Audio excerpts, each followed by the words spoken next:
Now, C21 Theatre Company are back with a brand new comedy called Dream, Sleep, Connect. We're going to find out more because Stephen Kelly and Rosemary Jenkinson join us here at the Lyric Theatre. Guys, welcome.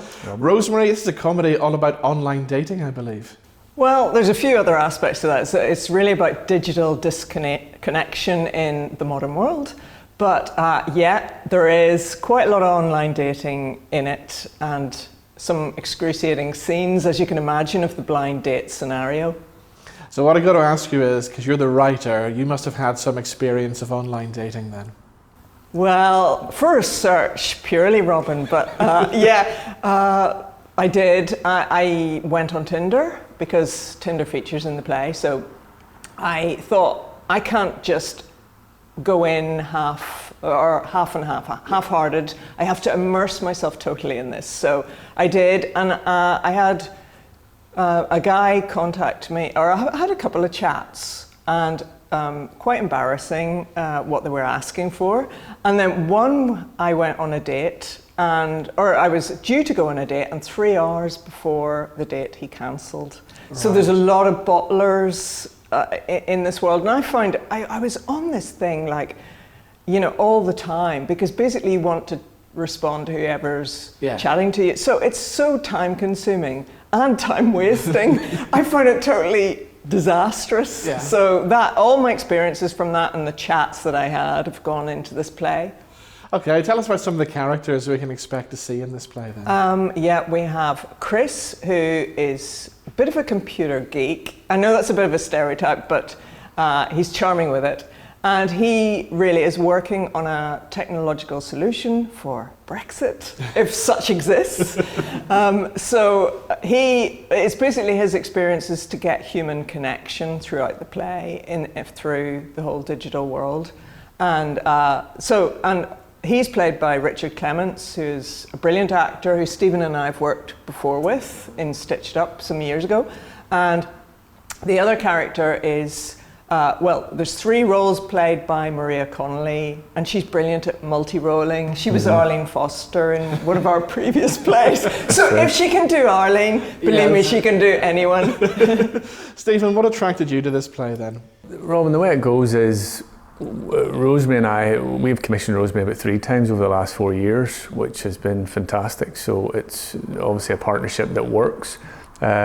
So we kind of get together maybe a year in advance and say, what's current, what's happening in the world out there, the big bad world, and maybe what do we need to maybe address and look at, so obviously throw Brexit in there, it's kind of topical, and borders and different things like that. So we talked about that, and then Rosemary writes so fast and she's so witty and so good at that, so I kind of plant a few seeds and then she goes off and does her work. So we did talk about that, and we talked about the whole technical side of things and how it can be very overwhelming and how it's a phenomenon, and not only in young people, but there's we're all addicted to it. We never have our phones out of our hands, no, I don't, anyway.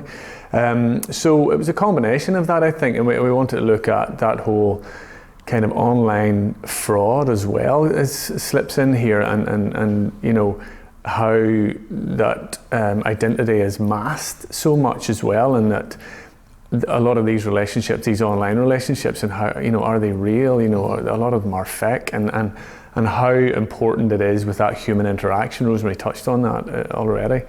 That is, in my opinion, there's nothing like sitting down and having a talk or a coffee with someone rather than, it's taken over. Even really having coffee with people these days, they're still at some stage still tweeting or texting or doing something on the phone, aren't they? Yeah, it's total distraction to live reality now. And I think you're saying about fake people, it's fake news as well. Everywhere we're just inundated and we don't know what is true anymore. Exactly. Yeah, so I guess that we wanted to create something that with that umbrella of having everything under that umbrella, and Rosemary came up with this then off the back of our conversations, which is what we usually do. We usually talk about it, and then she goes away and thinks, and then we create a draft, and then we kind of look at that draft and see, is it bang on, or do we need to doctor it a little bit, So that's kind of the process. But I think it's very current. So yeah, it's very contemporary. It's a dark comedy. It's very topical, and people will get it, you know, because not only is Tinder in there, but Brexit is as well, so yeah. It's massive. Tell us, Stephen, about C21 Theatre Company. Is 2020 shaping up to be a good year? Well, C21, funny you say that, just we're the name actually, C21 comes from 21st century. Right, so yes, we started at the beginning of the century, and it was myself and Peter Quigley co-founded the company.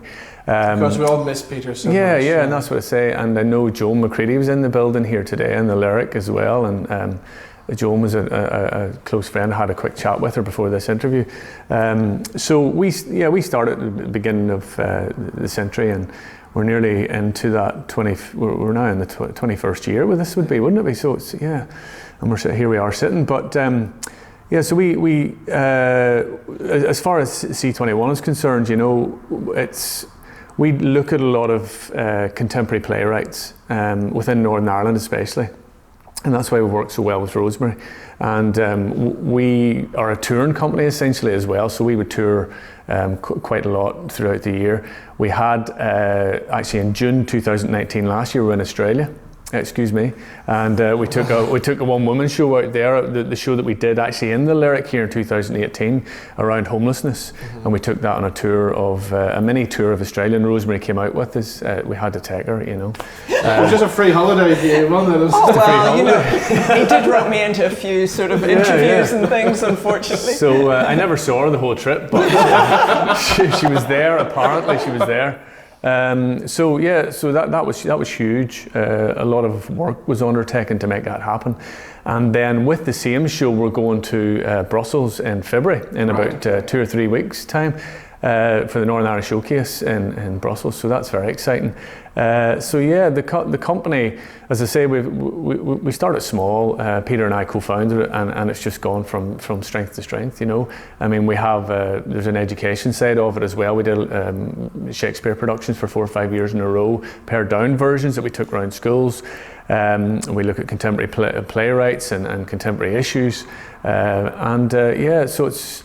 And we've just acquired our own space within the last couple of months as well. So it's exciting times. Yeah. 2020, well, as I say, we're going to Brussels, we're doing Dream Sleep Connect, and that's only the start of it. Potential projects as well that we're looking at the moment for later on in the year, a couple of really exciting projects, potential to collaborate with a Scottish company as well. So, and as I say, we also toured to Scotland within the last couple of years as well. Scottish Book we were part of as well, you know, but so we're keeping it going, but it's a one-man show a lot of the time, but it's the nature of the beast, it's the nature of the business, you know, and I kind of orchestrate a lot of it, and then we bring in, you know, freelancers and fabulous people like Rosemary to kind of make the projects happen and work, you know. And if Peter was still here today, he'd be very proud of the success of the company, wouldn't he? That's what I mean. You know, we, as I say, we both co-founded it. Peter was the artistic director, and then I took over from Peter, and sadly he passed away in 2015.